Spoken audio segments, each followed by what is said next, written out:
Hello, everybody, and welcome to episode number 24 of the Pay to Be Me podcast, the podcast that empowers you to create a lifestyle and business that is authentic, fun, and highly profitable. My guest today is Susan Ibitz. Susan is the founder of the Human Behavior Lab and is one of the world's foremost experts in face reading, an ancient skill of analyzing a person's character simply by observing their facial features. For nearly 3 decades, Susan's expertise has been employed effectively by everyone from journalists, politicians, to law enforcement officials. She's on a mission to unlock the science behind human behavior, body language, and deception detection in order to help people better read body language and more effectively engage with life. In this episode, Susan and I talk about the importance and impact of studying human behavior, how to build trust with potential clients, and 3 sales myths that are holding you back in your business. As always, thanks so much for being here. It means a lot you've decided to spend your time with us, and I'm incredibly excited to share this episode with you.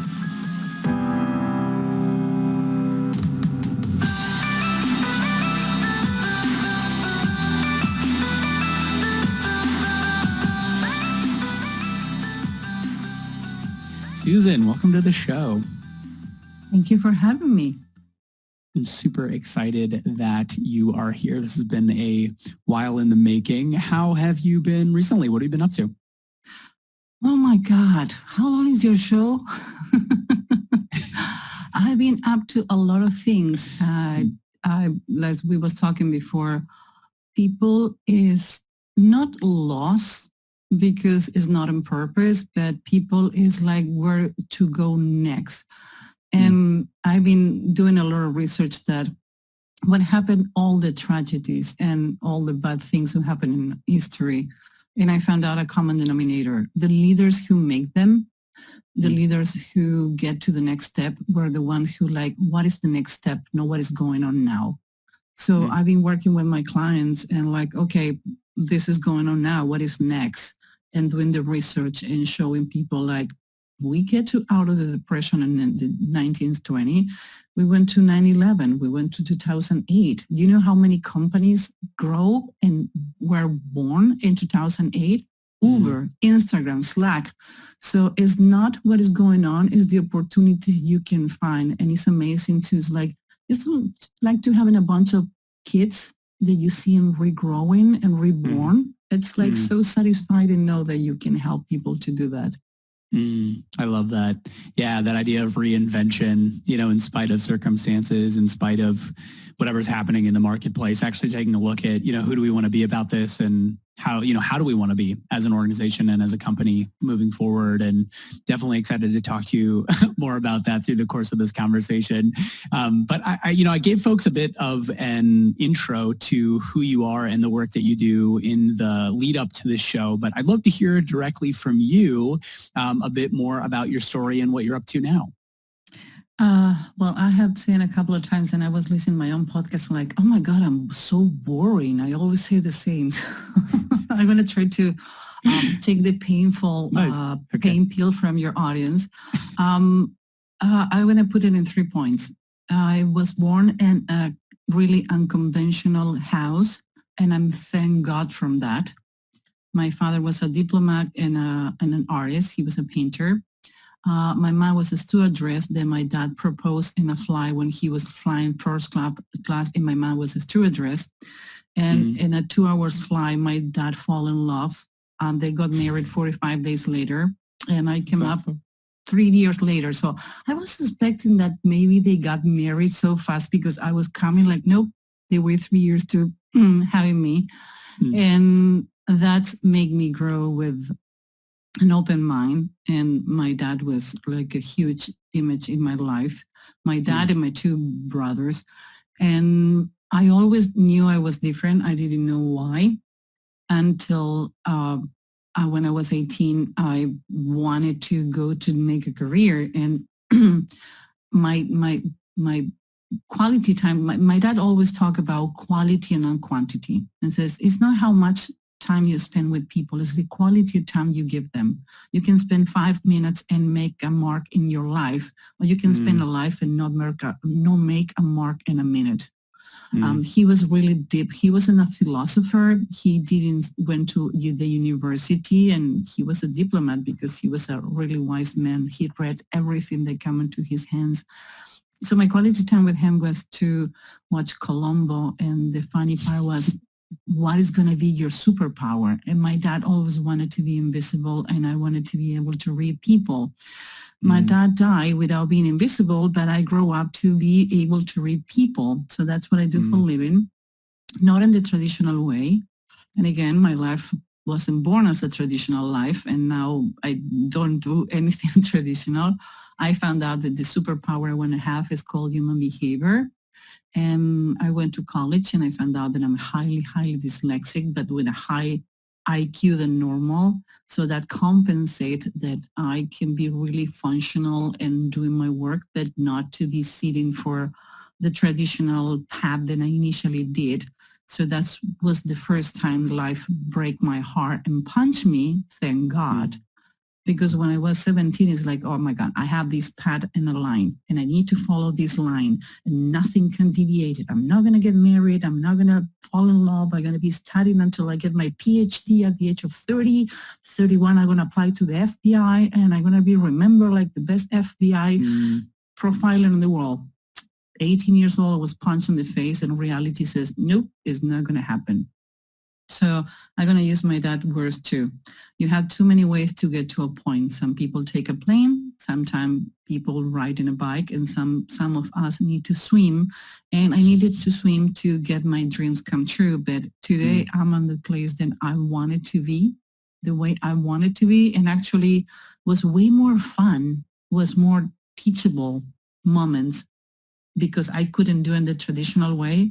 Because now you need to get your way. And when you don't have a PhD or a master or a degree, and you only have certification, you need to fight harder to people get you in consideration. And the crazy part today is I coach and mentor a lot of kids that says, I don't want a traditional career. I'm not going to go to college. I don't need to go to college to be good in what I do.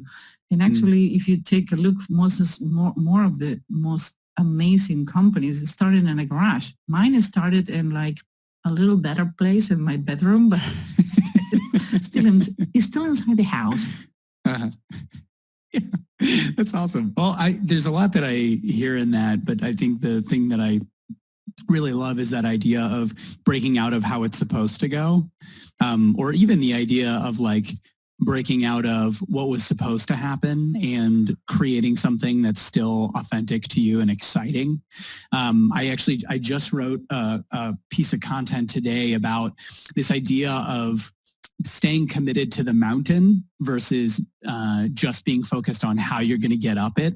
Like the idea of there's this vision or this experience of your life that you want to create, and there's probably a bunch of different paths to go out and create that thing. But if you're so focused on just one path and the path gets blocked, you're then at this standstill and you're kind of stuck. And that's kind of what I hear in your story is there's this experience that you wanted to create. And even though it didn't look the way that you thought it would with getting the PhD and, going through school and, that sort of thing, you've still created that career and you've still created that experience of life for yourself. I learned it's not about the destination, is the path. So from my career to when I'm going to go to the city, because I'm living outside the city and the suburbs on the forest. So for me, it's from what podcast I'm going to be listening to, what audiobook, if I'm going to have tea or coffee, to how I'm going to work with this person, how is going to be my relationship with others. It's not anymore about when it's going to land me. If you land in the best place in the world, but the process was horrible, you're not going to enjoy it. Yeah. I remember when I was looking for my dream home, because it's the difference between home and house. And for the ones who understand linguistics, they can understand that concept. Home is where you have your heart. House is when you're hanging your clothes. So I do remember watching this house online for a month. And finally, my realtor got me to the meeting. And I was so excited. Oh, my God. It was like, I think below 10. Remember the froze that we have last year on Chicago? That was like everything was frozen. Well, that day I went to see the house. And as soon as I opened the door, the house, the owners forgot to put the heat on the house. So the first impression, the feeling that I had from that house was cold. So as soon as I cross the door, I wake up and said to my realtor, it's not going to happen. Why? Because now the feeling I have in the house is cold. All my dreams go crash as soon as I cross the door. So it's not what you do, it's not what you say, it's how you make me feel. In this house, make me feel unwelcome. So I know this is like, what is she talking about, realtor? Like, no, it's the pad. I dream about it, I fantasize about it, but reality put me that how that house made me feel wasn't welcome. And that's what you need to teach people when you have crisis, when you need to do something in your life. It's about the journey, and you are about the journey too. You start the journey being like, oh, I'm going to be the corporate kid, and I'm supposed to be doing my career, my master, my PhD. I'm going to get married, have the wife fans, move into the suburbs, wait for my kids to go to college when I'm 47, and maybe getting divorced because I don't know who I'm married with. We are on the same path. I did the same path like you did. Like the only difference, you can be my kid and now feel so old. Oh my God. Thank you, Hayden. Thank you. You're so welcome. No problem. Well, I totally agree with all that. And the thing that I hear too is, being on the path, a big part of it is having some sort of North Star or some sort of place where you're heading to. And, for you, it sounds like it's this idea of human behavior, better understanding it, being able to teach it, working with companies and individuals around better understanding it. And I'd be curious for you, like, what is it about human behavior and, studying it and teaching it that's so exciting for you? I work in political consulting for 18 years. And I need to say that I miss it and I hate it. That's how passionate I am about life. I miss the adrenaline, and I don't miss the wake-up call at 3 o'clock in the morning and not sleeping for 3 days and taking a bus and sitting in my own coat. So, but when people says why we need human behavior, or who need human behavior, and says who doesn't, I'm going to give you an example to the mayor to the minor. I'm going to the supermarket and I see a cashier having a bad time with a customer. I try to get on the same line. So when I get to my time and says, you know what, it was really professional the way you managed that situation. Congratulations. I don't know if another person couldn't have put up with BS person who take it on you when you're not wasn't responsible. And I get a smile. You don't know what is going on with that person in the house. Maybe she's a single mom who the husband dropped and she had 3 kids to feed and she's so afraid to lose her job. To a manager who just, oh, you know what, dude? You have been doing an amazing job. You're the sales rep on top for the last 2 years. Now you're going to be a manager. Do you know that 60% of the managers are put on the position and they don't have any freaking idea what they need to do because nobody gave them training. They put them there only because they're good. So what am I going to do? I need to start yelling people. I need to start looking more like a bad person. Like, no, you need to take your time to know your team. It's not the team job to know you. It's your job to know them. Because when you know them, when you see them, when you show that you really care, and I'm not going to talk about empathy because I'm not an empath, I'm a fixer. This is when you really see people and you really ask things to people that care, that is to be a good manager. That is to be successful. And most companies, they don't know how to do it. So from making the day of the woman or the man who is on the cashier in my supermarket to a big cahoon CEO who it's great on ideas and is good hiring other people to do their job. But when they need to talk to their people to incentivize them to says, well, we're going through a crisis and what is going to go next, those are the ways that you can use human behavior from hostile negotiation that I have done and interrogation, so whatever you want to put it. But on the commercial and on the company side point, that's how you need to talk to your people. Sometimes you need to slap them on the back of the head like a dad does, and sometimes it's like you have done a great job. And I know maybe it sounds like, what is she talking about? That is a HR lawsuit happening. Like, no. Sometimes you need to tell your people the same way you educate your kids. That is not admissible. That is wrong. Because you cannot allow one person to be wrong in front of everyone. because they want to look how intelligent they are and how good they are. And people, I always say, people is passive aggressive and cocky when they're insecure. So yeah, don't let that ruin your team. Totally.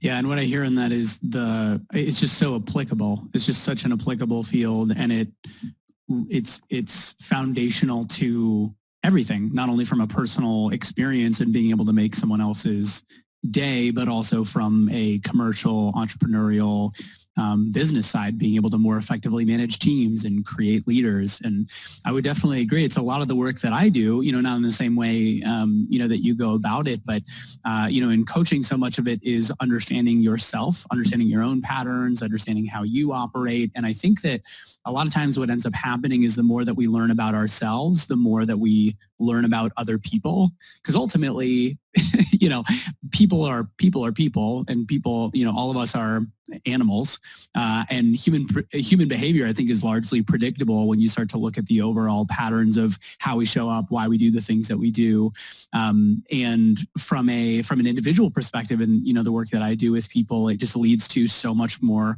joy and connection and happiness. And I can only imagine, on a corporate company side, the impact that makes, not only from a cultural perspective and an employee experience perspective, but also from a bottom line perspective, actually being able to more effectively, grow a business.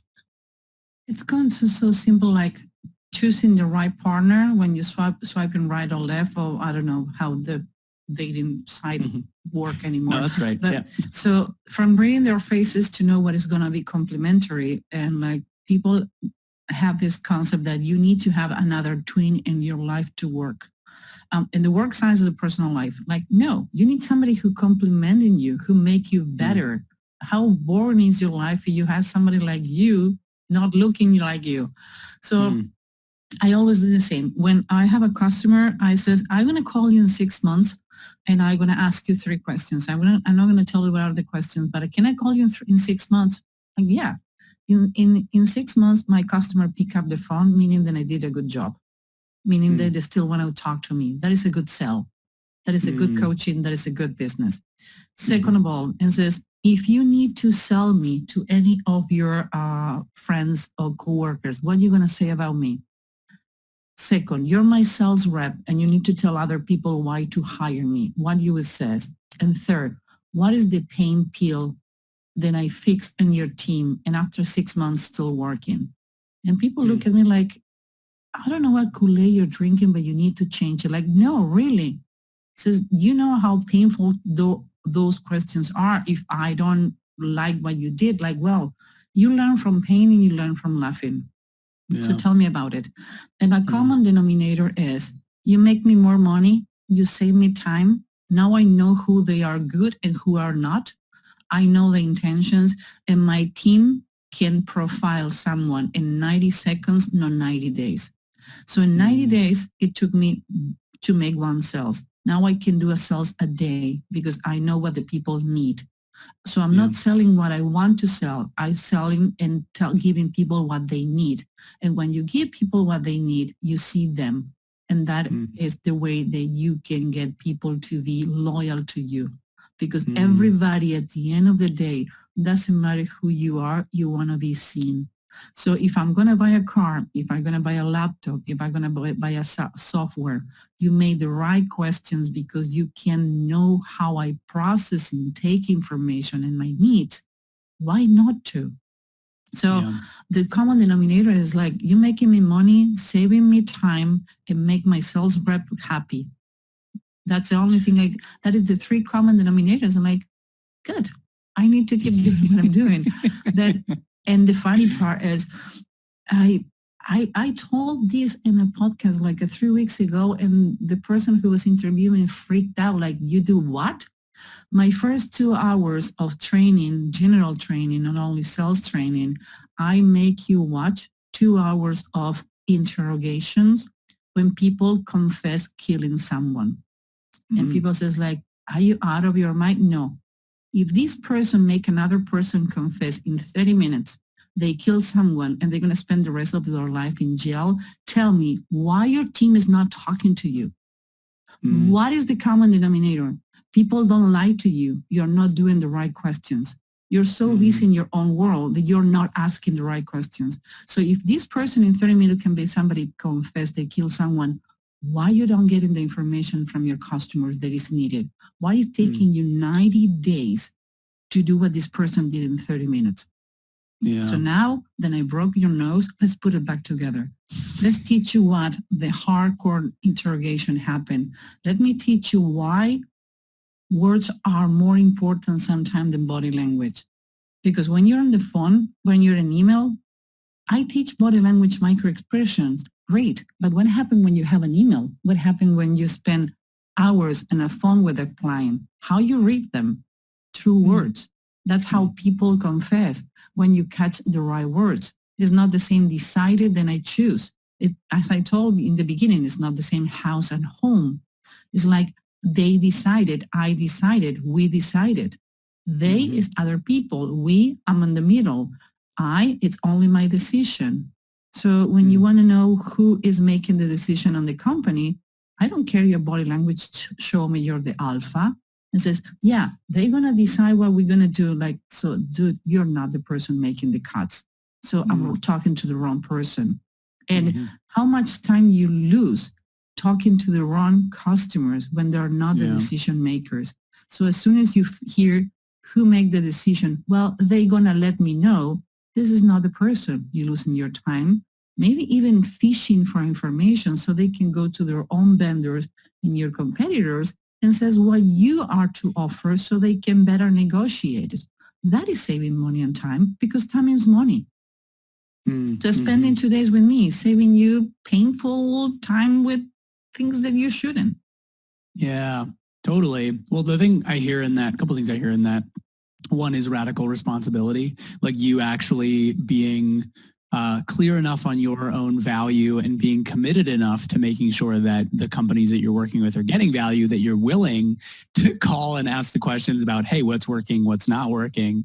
And, you know, also being super committed to creating sales processes within organizations that really honor the client or the potential client, like where they are, and have them feel seen, and, you know, do it in a way that makes sense given how, whatever the sales channel is that they're actually using.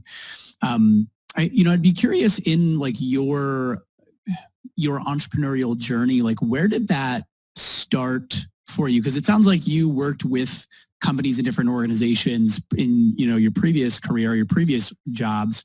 I'd be curious, like where did the entrepreneurial piece start for you? I'm gonna reply with a question that it's supposed to in interrogation has not happened. When people come to you, first of all, they come in an emotional way because they try everything and they feel like fail, and that's the point of breaking where they can learn. And after the emotional part, come in the rational part. They come in broken to you, you fix them, and that's why they start using the rational part. That's what I do in my work. I take people who's broken, who tried everything on the book until final says, maybe I need to try something else. Maybe something outside the box who has been happening for so many years is the things that I need. Because it's funny, people says, well, what is that thing about face reading? Like, it's only been happening for 5,000 years? Only. That's it. And like, what? Like, yeah. This has been happening for 5,000 years. The point is nobody talk about it because it's not complicated, but it's complex to teach and learn. I can teach you, but I'm only going to give you the 50% in a paper. The other 50% depend on you and practice. I have around 50-something certifications from Harvard, Berkeley, and anything that you expect. But there is a paper they give me to says, hey, you passed the class. But now the hard work coming. So my businesses start from talking to people and says, okay, what is your pain? Why you're broken emotionally to the point that we are talking? So now that your emotions are on the side because you vent about it, let's talk about the rational part of selling. Because I'm selling my service the same way you're selling yours. Right. So teaching you how I sell my service to you, you can sell to other. I'm not a salesperson. I'm a horrible salesperson. I cannot sell myself. Even my life depend on it. I'm talking about the rational part, the emotional part, the behavioral, the science behind that. So you want to sell a car, you want to sell me a cup, it's the same. It's not about what you're selling, it's how you make the other people feel. So that's the reason my trainings and my approach is so different. But when I started studying, then I remember having my first clients through my teachers, to my coaches. So it says, well, I take the class with you. And now what I do, like, oh, I'm going to introduce you with someone who can use your service. And I grow my service mouth to mouth. It's funny, some customer says, why I cannot find your name when I Google you like 3 years ago, more than 3 years ago, like because I was in political campaign and you need to be anonymous. And I choose not to be anonymous anymore, but doesn't mean that I don't have 28 years of experience. That's how good I was that nobody picked my name in any place. So hello. So 3 years ago, I choose to go to do consulting. And one of the things that I love the most is training. It seemed like I never have a green thumb. Like I live in on the forest, but thank God this is taken care by themselves. I don't need to be water, but everything is taken care by themselves. But I always say, each of the people who come to my classes or I've been called to train, it's like you have a piece of you going on the world. Because I take, and I see most of all when I do the pro bono, I do a big pro bono with Southside people and people who doesn't have the chance to go to college, and they took these 8-week programs. And I remember the first time they did the program, the director came and says, we have one big complaint with you. Like, oh, shoot, what happened? They say your class is too short. Instead to give 3 hours, can you do a complete weekend? Like, oh my God, you almost gave me a heart attack. That was the problem. So now I teach them 8 hours of human behavior. And I see some of the people from living under 35,000 a year to being working in LinkedIn in a huge position, being a sales rep. So those are the things that I love about my work, teaching, helping people how to do it, coaching them. I don't think anybody have the right to go to their tomb with all the knowledge you have, because I have, maybe I have the same knowledge that I had 20 years ago, but I have 20 years of experience. The devil knows more for being old than being the devil. So this devil know a lot because 50 years of experience. So that's what I can pass. That's what I can teach you. I have the knowledge, I have the batons, and I have the experience. And I love to transfer that to young generations and see how they evolve themselves. I never, ever going to say, you need to do this way. Tell me how you want to do it. Fight with me. Be a disruptor. Confront me. Tell me another way to do it. But when you do it, you need to defend your position. If it's not, I'm going to discard it. And I do the same with my team. Every Friday we meet for 3 hours. Everybody is, it's remote. And like if I take this from Elon Musk, he says, if everybody agree with my ideas, we need to do this meeting again. And if we need more than 2 pizzas, like Jeff Bezos says, to do a meeting, it's too many people in a meeting. So I like people who's disruptor, and that's what I provoke when I teach. So I know that not everyone is ready for that level of, it's not I'm going to be sitting 2 days in your class and I'm passed. Like, no, I'm not going to pass you if you don't win to have the paper. And I'm going to make sure that you're going to do your job after that. Yeah. Yeah. It's, I love that so much. It's, you know, again, I hear the commitment to excellence and the commitment to having people get what they came for, like being willing to make people uncomfortable in service of them growing and developing and being able to live lives that are bigger and grander and better than they were before they came and connected with you. They already didn't know they have a problem. Most people, I read a book that was right on the 60s when I did only to be clear, I went to Harvard to do the negotiation program on the law school. I didn't graduate from Harvard. I don't take titles, it doesn't belong to me. But one of the books they advise you to read, and most people didn't do, is like, I think it was 350 pages, and I have only one phrase I took from that. People do not know they're missing something until they don't have a behavior who claim on that missing part. What do you mean? I'm not going to eat until I don't know I'm hungry. So if I don't remind you you're hungry, you're not going to be eating. So most people, they don't know they have a problem. They keep saying, my clients doesn't call me.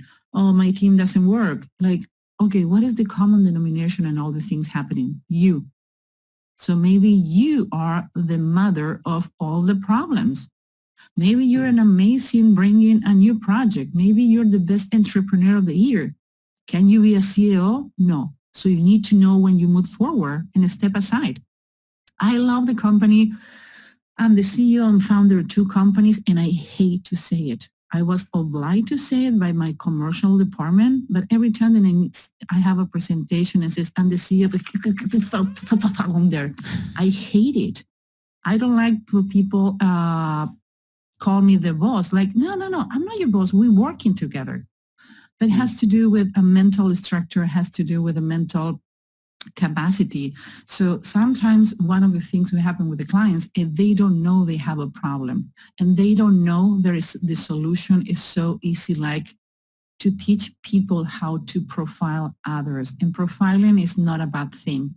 If I can know, for example, you're extremely visual, you think so outside the box. One of the things that you get in trouble is because you're always thinking outside the box. You're so pragmatical that people think that you don't have feelings. And you like to do things, but if I give you a criticism to like criticism, but not a feedback, I'm going to punch you in the chest and you're not going to like it. You like people. And if I need to give you a gratification and says you did something good, I need to do it in private. You don't care about the trophies. You don't want a Grammy.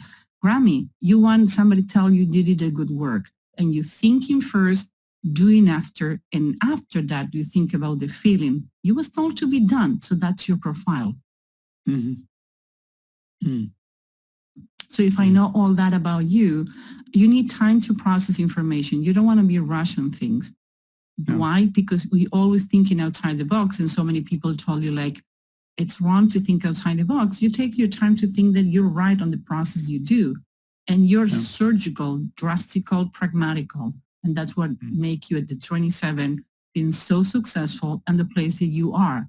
So I know that from one picture because I'm looking now at my computer. Imagine that I know all that before I talk to you.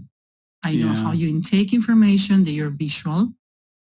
I know how you process information. You're a people person, and everything that you start, you finish. You're a finisher. You're a doer. So I don't need to talk about, well, what if? No, I need to use word like when this is get done, when we finish, when we do it, when we accomplish. Those are the words that I need to use, not to manipulating you. Is because they're the words, they're going to resonate with you. And they're going to lower that shield that everybody put when something new comes to you. Yeah. Wow. Yeah, that's really cool. It's so interesting because it then makes me think about being able to take that out into the world and interfacing with like employees, with managers, with potential clients. And, I'd be curious, a lot of the people who are listening to this show are people who are solopreneurs, lifestyle entrepreneurs, people who are running their own businesses. Like, I guess at a high level, if you could share, like, what sorts of things are you typically sharing with people around like taking advantage of that from a sales perspective, or like, if you had some tips or ideas for people who are looking to get better at, being able to read the people that they're trying to sell, like what sorts of things would you share with them? I'm gonna break 3 myths, and one of my bread and butter are sales reps and realtors, lawyers, and managers. When the studies were done on the 69, about 93% of your communication is not verbal, is wrong. It's proven is wrong. It was one study and everybody grabbed that like the last piece of wood of the Titanic. Your 93% of your communication is not verbal. How a blind person can understand you if they cannot see you? We have coded the expression that we have. Because on the other hand, there's proven in 2009 that people who's born blind and people sighted, they have the same micro expression and body language.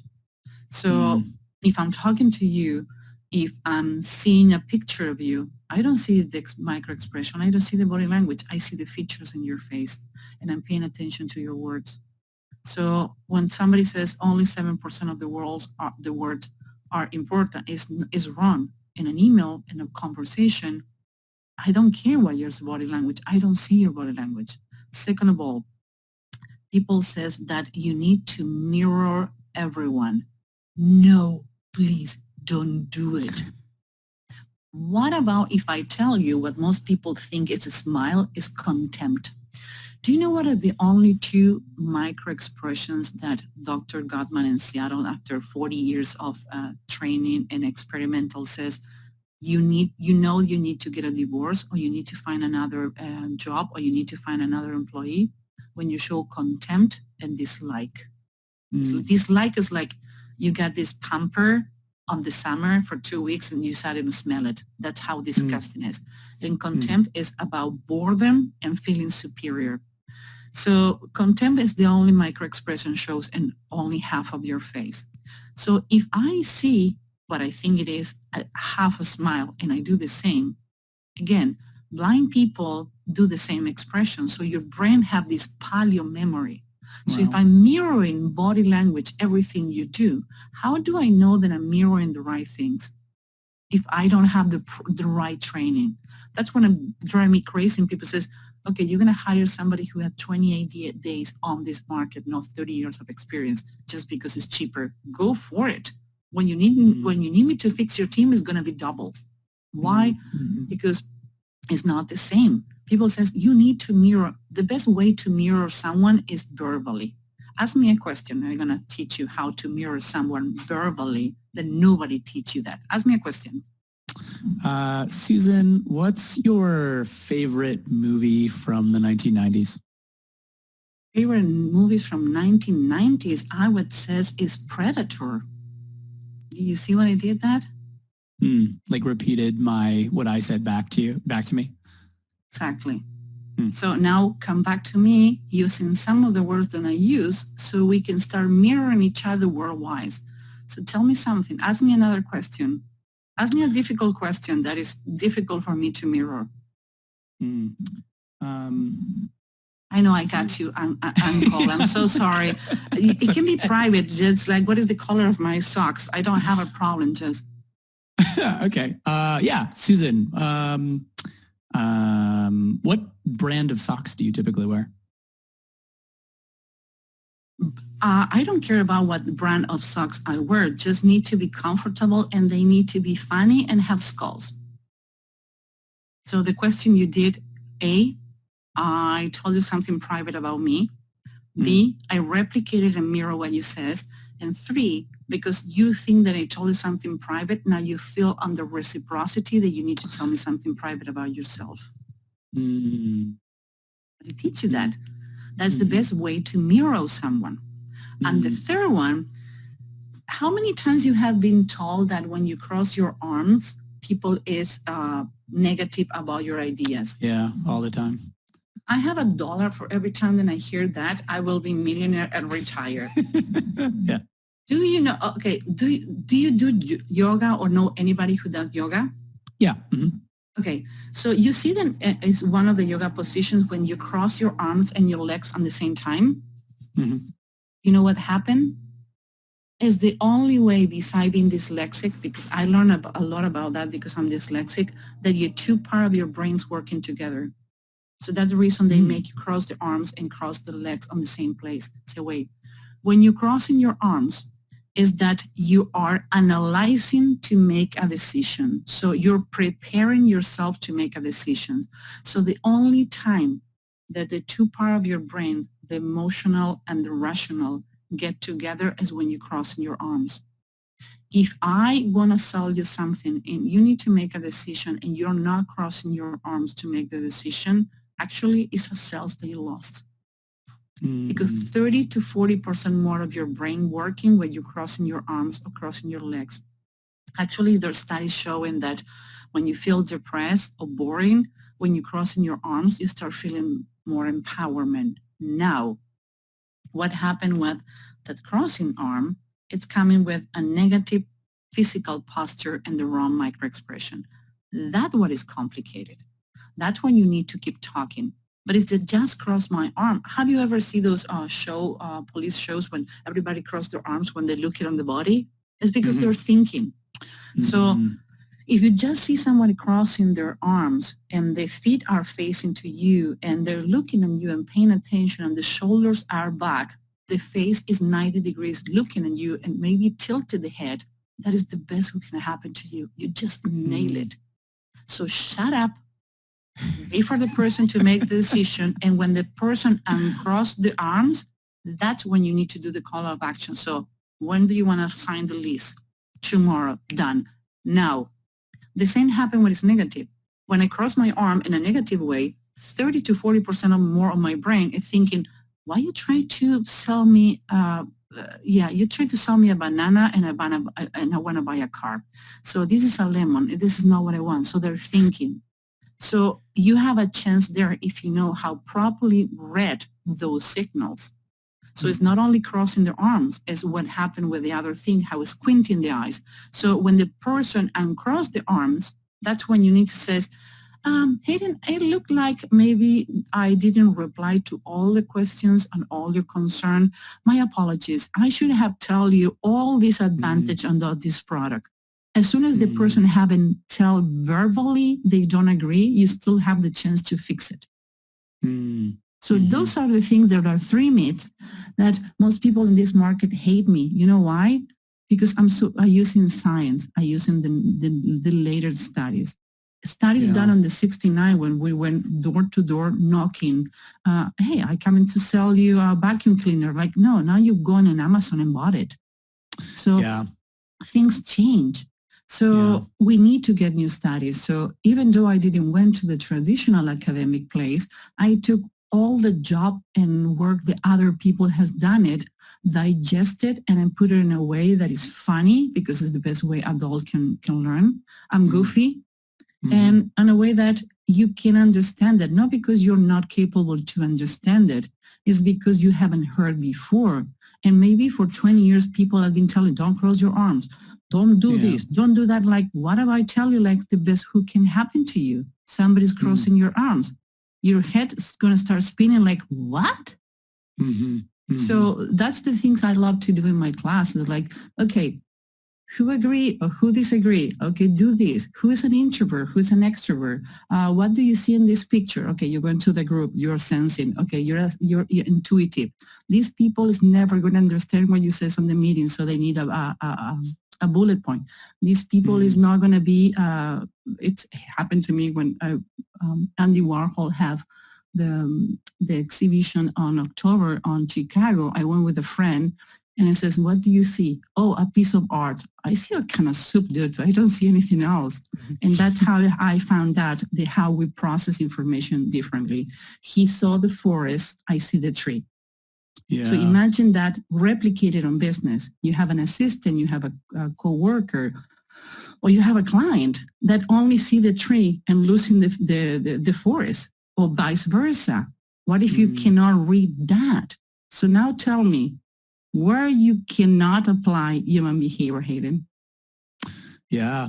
So it's like everywhere. It's kind of freaky, no? Yeah. Well, it's like, it's so interesting because I think about how regardless of the industry, regardless of the situation, like, everything that we're experiencing now, it really in any way, shape, and form is built by, built by human beings. So being able to like pick up on those nuances can be incredibly important, and actually being aware of, hey, here are the things that are at play in what this person is thinking, or here's what's at play in this conversation, the sales conversation, hiring conversation, marketing conversation, whatever it is, and being able to consciously, show up in a way that is best suited for that person's communication style, just leads itself to you selling more, leads to you being more connected, leads to, you getting more of the things that you want in essence. I'd be curious too, like, in this idea of paying more attention to someone else's body language, micro expressions, facial expressions, that sort of thing, I find that in sales conversations, especially for folks who are just starting out in sales or, in business more generally, there's this experience of getting super caught up in your head and like you're so focused on you that it's hard to even be present with the other person that you're having a conversation with.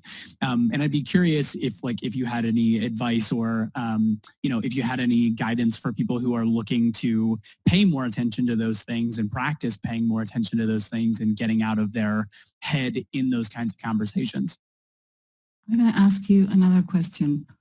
What is going to be more painful to you if I ignore you or I fight you? If I ignore you. Yeah, that's what, yeah. So we have 2 ears and a mouth for a reason. A good conversation is 80% of the time, shut up and make the right questions. People don't lie to you. People is not denying giving you the answer. You're not making the right questions. So when you don't listen to me because you're so worried about selling me your products, you're forgetting the best and more important things. I wanted to be seen. If you see me, I'm going to buy it. 90% of the people Google you first and your product after and the company you're working after, because I'm going to like you. If you see me, if I respect you, if I trust you, doesn't matter what you're selling to me. That's the reason we don't have a sales team. I pair with other coaches. We pair with other people because if people already trust you, whatever we pair is going to be working if I trust you too. So shut up, listen to. It's not what you have to sell. It's what you have the other person needs.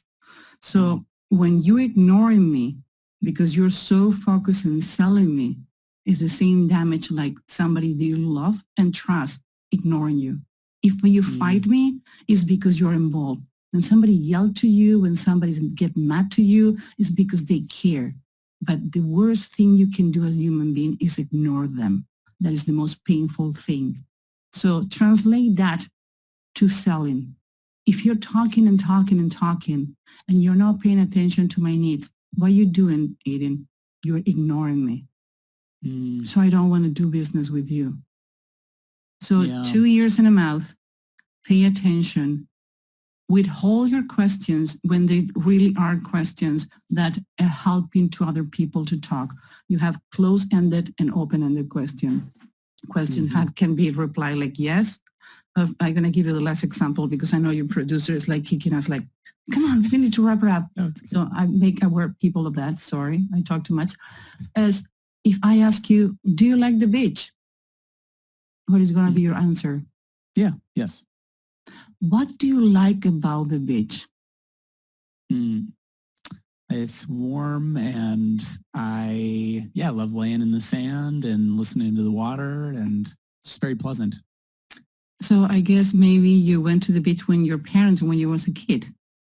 Yeah, a couple of times.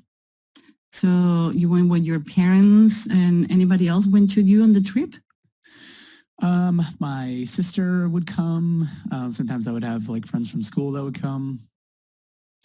So now I know that you have a relationship that have the memory with your parents. You have sisters and your parents were really open, bringing friends with you to the beach. And now I know the warm, blue, and sun and calm is a place that I need to take you. The first question was yes or no. Right. And now it says, oh, you know what? I live 2 blocks away from the beach. And it's a lake beach because I have the lake from Chicago and I love the sun. You know what I do? I love to go and do my own fire pit and watching Chicago from the other side and see the sunset. And I get my headphones and I listen to music. And I, like you, I love to sit on the sun and feel the warmth of the sun, having a glass of wine and maybe see my neighbors to the distance doing the same and see the kids playing. Now we're talking. Now we have a conversation. Right. Because I ask the right question. It's not the yes or no. Yes or no is in the call of action. But when just met you, I need to know you. So it's like, for example, you like cars. Like, no, why? Because I cannot have my dream car. What is your dream car? Oh, a Corvette 66. Oh my God, you know what? I drive one of those in LA. You know what? The only problem was a stick. I cannot drive stick, but I love the car. So now we have a conversation. We have a chance to say, me too. You and I, we have a me too. You went to an original path and everybody was expecting. I did the same. So now we have a me too. We have a connection that maybe after this podcast is going to keep talking. We're going to keep talking. And that's how you build relationships. But if I have one more public, please pay attention. One more LinkedIn request who is a speech of selling. I swear to God, I'm going to do that. Like, the Schwarzenegger, like, no way. Establish a relationship with me. Don't copy paste an email. It says, oh, I want to know what are your problems. Who told you I have a problem? I'm isolating. Right. My business is growing like crazy. We hire new people. I in my house and I love in the middle of the forest. Who told you I have a problem? Don't sell me like I have a problem. It's like, I want to know you. That is a better approach. Yeah, it's so interesting. I love it. All of these pieces. And it's so funny because I'm, in my own business and in my own sales evolution, I'm realizing a ton of these things, a lot of these things that you mentioned. And, it's interesting because I think in the beginning, when people are learning to sell and, even how I learned to sell when I worked at LinkedIn, when I worked at these other larger organizations, so much of it was around process, facilitation, and closing. And so little of it was around building relationships with people and actually getting into this conversation with people that has you both as two humans together talking about the things that really matter. And it may or may not end in a conversation around them buying from you. And that's also okay. But going in with this secret agenda of I'm going to sell this person or I'm going to get this person to hire me or whatever it is comes across in, how you show up in the conversation. It comes across in your questions, like leading /salesy/convincing questions. And just what I find ends up leaving a really negative taste in someone's mouth because it feels transactional and it doesn't feel like you actually see them. It doesn't feel like you're interested in getting to know them and serving them as a person. It's just more so about like, hey, I'm trying to close you on this thing. So I love what you share around asking these open-ended questions, like really getting to know this person, creating these points of connection where you can both say, hey, this is what is similar between us. And this, these are the things that we actually share. And I think it just makes going into any kind of, quote unquote, closing conversation or hiring conversation, that much more powerful because the relationship was built before that. You know what? And again, where is the body language there? It was about the words. You are in one part Chicago. I'm in Indiana. We are not seeing each other. We only took into the microphone and I already know things about you. I can learn about you for the words you choose. So that's one of the things that I talk about disrupted is like think outside the box. Doesn't matter if you need to work in a box. Doesn't mean that you need to be on the box. I can be selling the square, but doesn't mean that I need to be in the square. Because people who need the square, people who feel so safe on the same work from 18 to 65 when they're retired, 9 to 5, and it's okay, but it's not for everyone. So because you're selling that doesn't mean that you need to be there. But until you don't, do you know what babies cry when they get born? No. Who the heck want to live like they feed you, they change you. You're never sleepy. They never wake you up. You don't need to see the whole horrible faces getting to you like, oh, googly. No, you're safe. That's the reason breaking the egg is painful.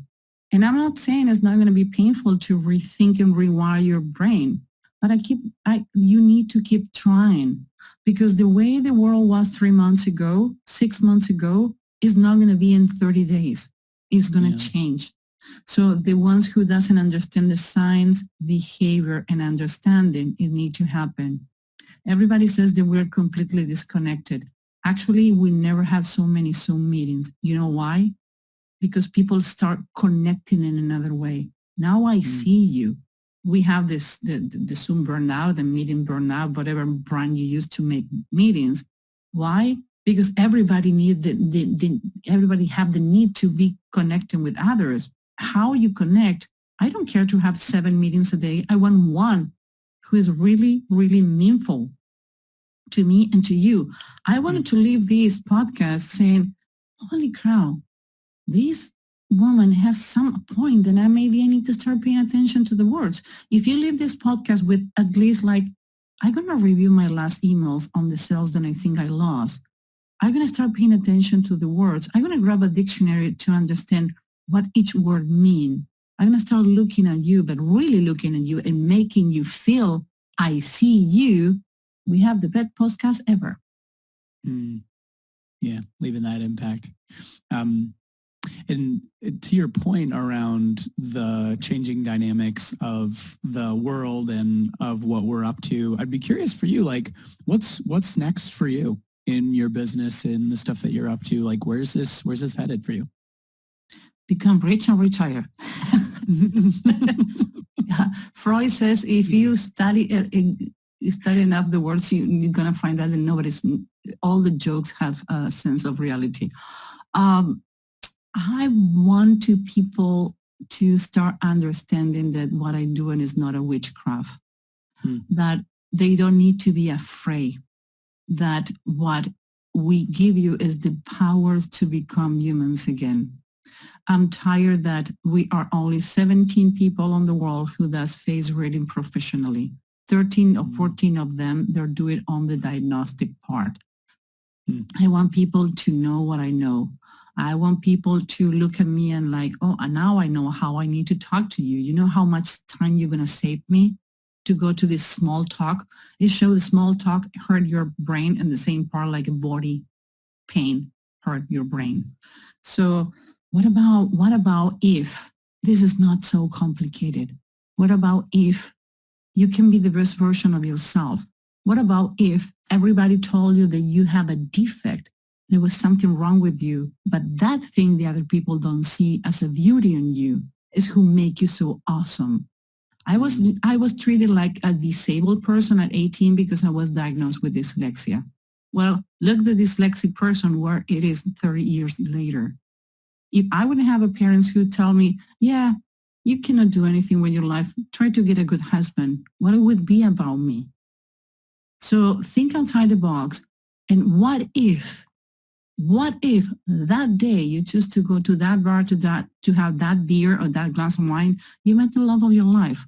What if you're sitting in the plane and you talk to the person next to you on the way they need to be talk, and just be the CEO of Microsoft and you land in the job of your life? Everybody knows and is an expert in something that you are not. So what about if we really make meaningful questions where I really want to know what is going on with you? Yeah. That's beautiful. So simple as that. Thank you for sharing that. Yeah.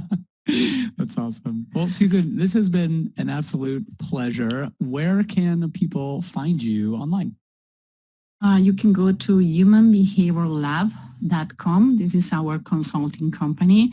And I know everybody have e-learning now, but I swear on my cats and my parents that we started this project on September last year.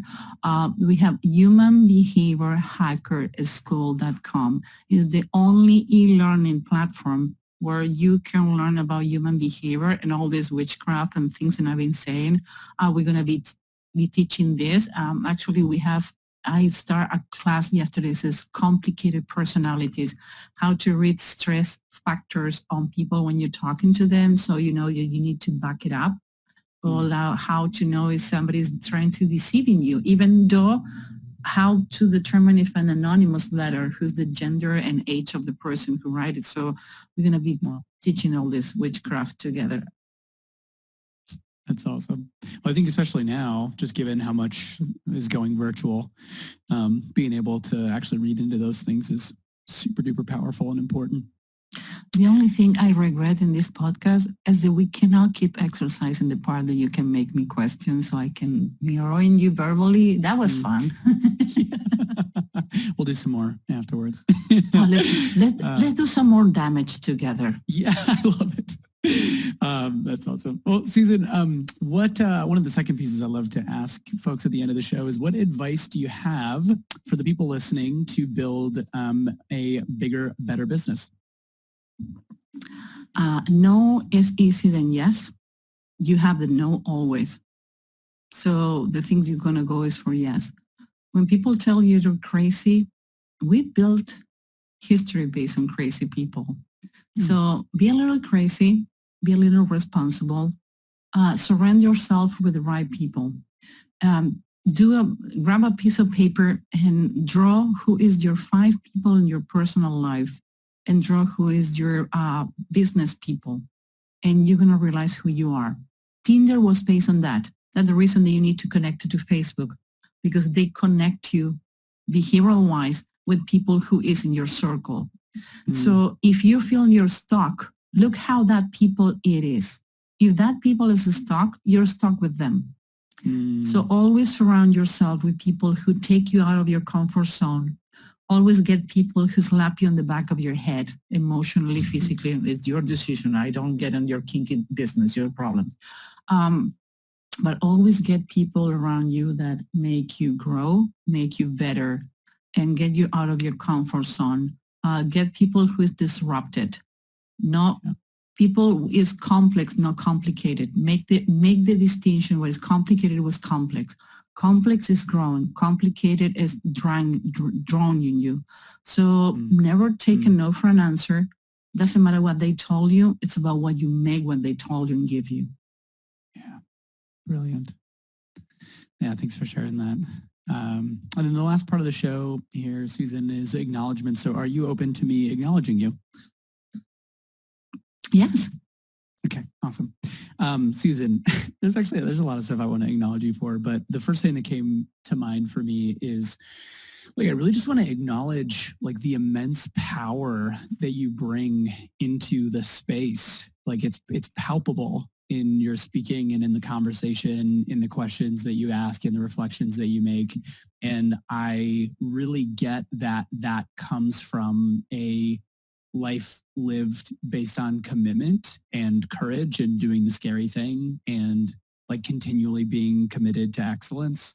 So thanks for your commitment in this field and the stuff that you're up to, and just being a really powerful leader and powerful partner for the folks that you serve and the folks that you work with.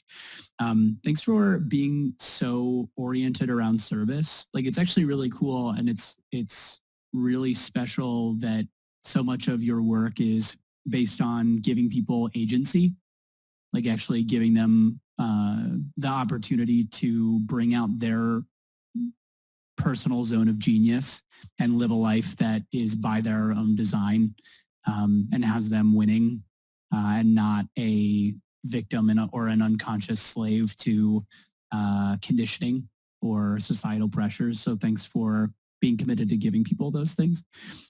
Thanks for your honesty and your authenticity. Thanks for just being super open about the stuff that you're up to and what you care about. And I wrote a couple words down here, but I really just want to acknowledge you for being a trailblazer and for being disruptive. It's just so cool because I think that that's where so much of the next, we were talking in the beginning about vision and what's next. That's exactly where it comes from. Is you showing up, being disruptive, being complex, bringing all of you into the space and into the work that you're doing. So thank you sincerely for the work that you're doing to support people in thinking outside of the box. It's been an absolute pleasure connecting with you thus far. Thank you so much for being on the show, and I'm just really happy to have you in my network. And thank you for giving me a space to replicate the words, because I think we need to start thinking a little more outside the box. And people like you are the replicators, so you're part of the system.